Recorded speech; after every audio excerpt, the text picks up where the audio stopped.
السلام علیکم ناظرین کرام، نئی ویڈیو میں آپ کو خوش آمدید کہتے ہیں۔ سپریم کورٹ میں عمران خان کے سائفر کیس میں جو ضمانت کا معاملہ ہے اس پر بات کرنے سے پہلے میں آپ کو سب سے اہم ڈیولپمنٹ کا بتانا چاہتا ہوں۔ تحریک انصاف نے شیر افضل مروت کو پارٹی کا سینئر نائب صدر بنا دیا ہے۔ جی ہاں، اب وکلاء اہم پوزیشنز پر آپ کو نظر آئیں گے، کیونکہ اس وقت کسی سیاستدان کو نہ الیکشن لڑنے دیا جا رہا ہے، نہ کمپین کرنے دی جا رہی ہے، بلکہ ان کو ڈرایا جا رہا ہے، اغوا کیا جا رہا ہے، مارا جا رہا ہے، ان کے کاروبار توڑے جا رہے ہیں۔ تو ظاہر ہے کہ وکلاء کا آگے آنا ایک نیچرل سی بات ہے۔ تو شیر افضل مروت تو ویسے بھی اپنے کچھ جذباتی اقدامات کی وجہ سے کافی مشہور ہو چکے ہیں، پبلک میں، عوام میں ایک پاپولر لیڈر بن کے ابھر کے آ رہے ہیں۔ آپ کو پارٹی کا سینئر نائب صدر بنا دیا گیا ہے۔ پھر ایک اور چیز بھی آپ سے شیئر کرنا چاہتا ہوں، ایک اور سروے سامنے آیا ہے جس میں سوال یہ تھا کہ کیا قاضی زیادہ تابع دار ہے یا نواز شریف؟ 76% لوگوں نے قاضی صاحب کو زیادہ تابع دار مانا ہے۔ یہ لمحہ فکریہ ہے ان لوگوں کے لیے جو گزشتہ 5 سالوں سے خاص طور پر قاضی صاحب کو آئینی قاضی، جمہوری قاضی، اینٹی اسٹیبلشمنٹ قاضی بنا کر پیش کرتے تھے۔ تو تابع داری میں نواز شریف اور شہباز کو بھی یہ پیچھے چھوڑ گئے ہیں۔ وہ ہر کام اشاروں پر کر رہے ہیں اور یہ بڑی ہی پریشان کن صورتحال ہے۔ میری ذاتی رائے ہے کہ اگر قاضی صاحب جیسے ابھی تابع دار بنے ہوئے ہیں ایسے بنے رہے تو اکتوبر نومبر 2024 تک بھی عمران خان کا جیل سے باہر آنا بڑا مشکل ہوگا۔ لیکن ایک چانس ابھی نظر آ رہا ہے اور اسی پر ابھی بات کرتے ہیں، کیونکہ نیب نے بھی عمران خان کو گرفتار کیا ہوا ہے اور 30 دن تک وہ ہو سکتا ہے بار بار ریمانڈ لیتے رہیں۔ اس دوران سپریم کورٹ عمران خان کا سائفر معاملے میں ضمانت کا کیس سن رہی ہے۔ آج اس میں نوٹسز جاری کر دیے گئے ہیں۔ میں آپ کو اس حوالے سے آگاہ کرتا ہوں کہ یہ کیس کتنا ضروری ہے اور ٹائمنگ کیسے آپس میں جڑ جائے گی۔ جا کے جہاں نیب کا ریمانڈ مکمل ہوگا وہیں پہ اس کیس کے فیصلے آنے کا چانس بھی بن جائے گا۔ آج جو کچھ ہوا ہے وہ بتانے سے پہلے آپ کو پہلی چیز یہ بتا دوں کہ اس کیس کو جو جلدی فکس کرنے کی یا تاریخ لینے کی استدعا تھی وہ مسترد ہو گئی ہے۔ سپریم کورٹ نے سماعت غیر معینہ مدت کے لیے ملتوی کی ہے۔ ظاہر ہے کہ رجسٹرار اس کو فکس کریں گے جیسے نارمل روٹین میں کیسز فکس ہوتے ہیں۔ ایکسپیکٹ کیا جا رہا ہے کہ دسمبر کے پہلے ہفتے میں اب اس کی اگلی سماعت ہو سکتی ہے۔ یہ ایکسپیکٹ کیا جا رہا ہے، ہو سکتا ہے اس سے بھی لیٹ ہو جائے، ہو سکتا ہے جلدی بھی ہو جائے۔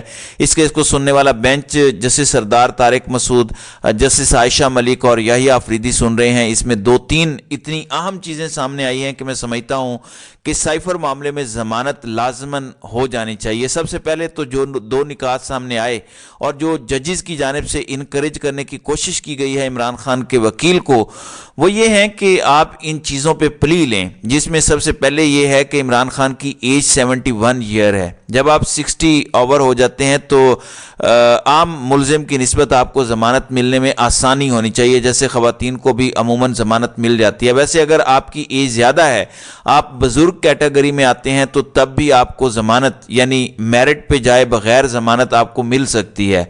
نمبر 2 جو وکلاء کے فیور میں بات جا رہی ہے، جو عمران خان کے فیور میں بات جا رہی ہے، وہ یہ ہے کہ یہ FIR عمران خان کے عہدہ چھوڑنے کے 7 مہینے بعد رجسٹر ہوئی۔ اگر کوئی جرم ہوتا ہے تو FIR کا مطلب تو ہے فرسٹ انفارمیشن رپورٹ، کچھ ایسا ہی ہے نا۔ تو FIR ہی اگر 7 مہینے بعد درج ہو رہی ہے تو اس کا مطلب ہے کہ اس میں میلا فائڈی ہے، بدنیتی ہے، بغض ہے۔ یہ 2 اہم چیزیں جو سامنے آ رہی ہیں کہ ان سے فائدہ اٹھا کے بیل لی جا سکے، کیونکہ بیل کے معاملے میں کیس کے میرٹس اور ڈی میرٹس پہ نہیں جایا جاتا عموماً۔ سپریم کورٹ تو نہیں کر سکتی یہ کام، کیونکہ اگر وہ میرٹس میں چلے جائیں تو نچلی عدالت کے پھر ون وے اور اینادر آزادانہ فیصلہ کرنا ممکن نہیں رہ جاتا، بہت امپیکٹ پڑتا ہے اس کا۔ دوسرا، یحییٰ آفریدی کے ریمارک سامنے آئے کہ سائفر کا گم ہو جانا کوئی جرم نہیں ہے۔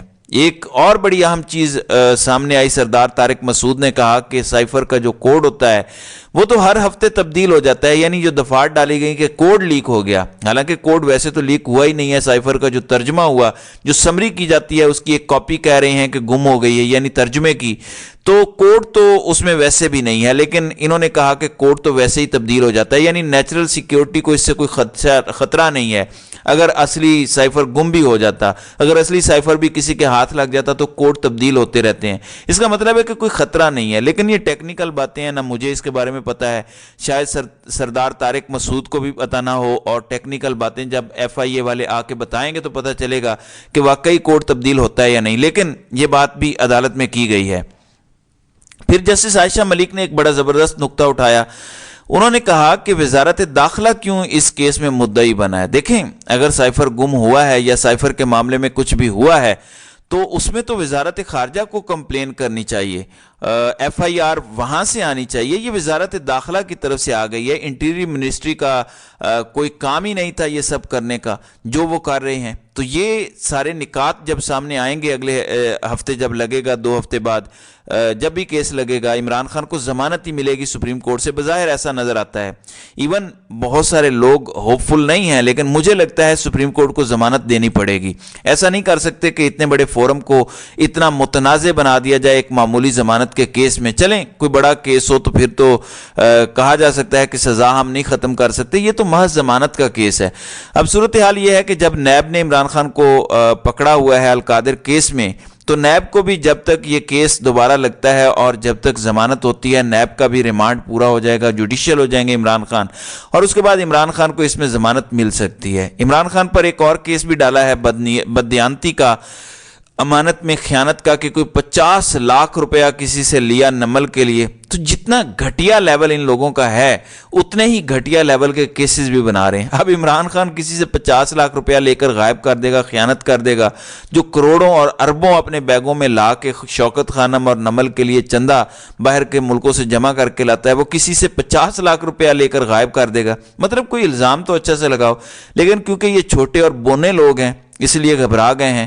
میں آج ناظرین اکرام آپ کو واضح کر دوں کہ ایک دھمکی پہنچائی گئی ہے, اور کچھ لوگوں کے ذریعے پہنچائی گئی ہے, کہ جس طرح عمران خان کی مقبولیت ہے, اگر تحریک انصاف کو عدالت سے کسی قسم کا ریلیف ملا, فار ایگزامپل تحریک انصاف کا نشان بلہ ہی رہے گا بیلٹ پیپر پر, اگر عدالت یہ فیصلہ دے دیتی ہے, کیونکہ یہ کوئی کارروائی ڈالیں گے الیکشن کمیشن کے ذریعے اور یہ چیلنج ہوگا ہائی کورٹس میں, اگر ہائی کورٹ کسی طرح کا ریلیف دیتی ہے اور اگر ایسا یہ اقدام کرتے ہیں, تو دھمکیاں یہ دی جا رہی ہیں کہ مارشل لا لگا دیا جائے گا. اور میں آپ کو اس کی وجہ بتاتا ہوں کہ لگ کیوں سکتا ہے. دھمکیاں یہ بھی دی جا رہی ہیں کہ تحریک انصاف کا اگر کسی نے ٹکٹ لینے کی جرت کی تو اس کے لیے زمین تنگ کر دی جائے گا, اس کا جینا حرام کر دیا جائے گا, اس کو کہیں جائے پناہ نہیں ملے گی. اب ظاہر ہے لوگ ڈرے ہوئے ہیں, لوگ بتا رہے ہیں کہ شہر تو شہر دیہاتوں میں بھی جاتے ہیں تو لوگ کہتے ہیں کہ ووٹ صرف PTI کا, باقی کوئی ووٹ نہ مانگنے آئے. اب ایسے موقع پہ عمران خان کھمبے کو بھی ٹکٹ دیں گے تو وہ جیت جائے گا. اب ایک ایسا بندہ جو پہلے PTI کا حصہ نہیں تھا, جس کا 9 مئی سے کوئی تعلق ہی نہیں تھا, جس کا سیاست سے پہلے کوئی تعلق نہیں تھا, اگر عمران خان کسی وکیل کو ٹکٹ دے دیتے ہیں, کیسے اس کو گرفتار کریں گے, کیسے اس کو اغوا کریں گے, کیسے اس کو مار کے کہیں گے کہ 9 مئی کی مذمت کرو اور پارٹی چھوڑو؟ نہیں کر سکتے نا, مشکل ہو جائے گا. بیانیہ بنانے کے لیے بھی تو کچھ چاہیے ہوتا ہے. تو یہ زبردست ٹرمپ کارڈ ہے عمران خان کا کہ میں نئے لوگوں کو, وکلاء کو اور اس طرح کے لوگوں کو ٹکٹ دوں گا جو پہلے تحریک انصاف کا حصہ نہیں تھے یا پہلے سیاست میں ہی نہیں تھے, کیونکہ ووٹ اس بار ٹکٹ کو پڑنا ہے, ووٹ اس بار صرف عمران خان کے نام کو پڑنا ہے. اس لیے یہ میٹر نہیں کرتا کہ کس کو عمران خان ٹکٹ دے رہے ہیں, لیکن سازش یہ ہو رہی ہے کہ ہم اپنی طرف سے پورا زور لگائیں گے کہ کسی کو ٹکٹ نہ لینے دیا جائے, کاغذات نامزدگی مسترد کروا دیے جائیں. لیکن اس کے باوجود اگر تحریک انصاف کسی طرح سے 8 فروری تک پہنچ جاتی ہے تو یہ مارشل لا لگا دیں گے. اور میں آپ کو اب بتاتا ہوں کہ کیوں مارشل لا لگ سکتا ہے, اور ایکسیپٹ بھی ہوگا مغرب میں. اس وقت مغرب 2 بڑی جنگیں لڑ رہا ہے, ایک گریٹر اسرائیل بنانے کی اور ایک یوکرین میں روس کے خلاف. ان دونوں جنگوں میں جو بھی ان کا ساتھ دے گا ان کو 100 خون معاف ہیں, اور پاکستان ان دونوں جنگوں میں کہیں نہ کہیں شامل ہے. یوکرین کو اسلحہ دینے پر BBC کی رپورٹ آ چکی ہے. یعنی اگر اس وقت مارشل لا بھی لگ جاتا ہے, جس وقت یہ جنگیں جاری ہیں, اگر بات کی جا رہی ہے کہ ہیومینیٹیرین پاؤز ہوا ہے, لیکن پاؤز اور چیز ہوتی ہے, سیز فائر اور چیز ہوتی ہے, مذاکرات اور چیز ہوتے ہیں, تو جنگ ابھی ختم نہیں ہوئی. تو یہ جنگیں اگر چلتی رہیں کچھ مہینے اور اس دوران مارشل لا پاکستان میں لگ جاتا ہے تو کسی کو کوئی اعتراض نہیں ہوگا. اس لیے اس چیز کو ذہن میں رکھیں کہ کچھ لوگ یہ کہتے ہیں کہ نہیں اب مارشل لا کا زمانہ نہیں ہے. میں کہتا ہوں کہ سب سے زیادہ فرٹائل گراؤنڈ مارشل لا کے لیے اب ہے, اگر یہ ہمت کریں تو یہ مارشاء اللہ لگا سکتے ہیں. نہ مغرب اس کو کوئی برا بھلا کہے گا نہ کوئی اور. آپ دیکھیں گے کہ مغرب کے سارے ممالک کیسے لائن میں لگ کے پاکستان میں مارشاء اللہ کو اپروول دیں گے. کیا مصر میں نہیں ہے؟ انہوں نے کیا ان لوگوں نے مارشاء اللہ کو اپروو نہیں کیا؟ کیا مصر کو وہ اپنا اتحادی نہیں کہتے؟ پاکستان میں بھی تو وہی سی سی ماڈل چل رہا ہے. عمران خان کو مورسی بنایا جا رہا ہے تو وہی سی سی ماڈل ہے پاکستان میں، اور یہ آپ کو ہوتا ہوا نظر آئے گا. لیکن یہ ان کی آخری غلطی ہوگی. آج سے پہلے جتنے مارشاء اللہ لگے ہیں وہ عوامی تائید کے ساتھ لگے ہیں. کم یا زیادہ پر بحث ہو سکتی ہے لیکن ہمیشہ عوامی تائید حاصل رہی ہے. لیکن اس وقت عوام ایک فیصلہ کر چکے ہیں. یہ ملک الیکشن کے بعد عوام کے منتخب نمائندے چلائیں گے، کوئی فرد واحد نہیں چلائے گا. یہ عوام فیصلہ کر چکے ہیں تو اس بار ایکسیپٹ نہیں ہوگا. تو یہ ان کی آخری غلطی ثابت ہوگا اور اس کے بعد اس ملک میں دوبارہ کبھی غیر آئینی اور غیر قانونی حرکتیں نہیں ہوں گی. یہ آخری غیر آئینی حرکت ہوگی اور اس پہ آپ دیکھیں گے کہ عدالت میں ان سب کو سزائیں بھی دی جائیں گی، بلکہ اپریل 2022 سے جو کچھ کیا گیا ہے اس سب پر بھی ان کا احتساب ہوگا. تو ناظرین کرام، آپ کی اس ویڈیو کے حوالے سے کیا رائے ہے؟ آپ اپنی رائے کا اظہار کامنٹ سیکشن میں ضرور کیجیے گا.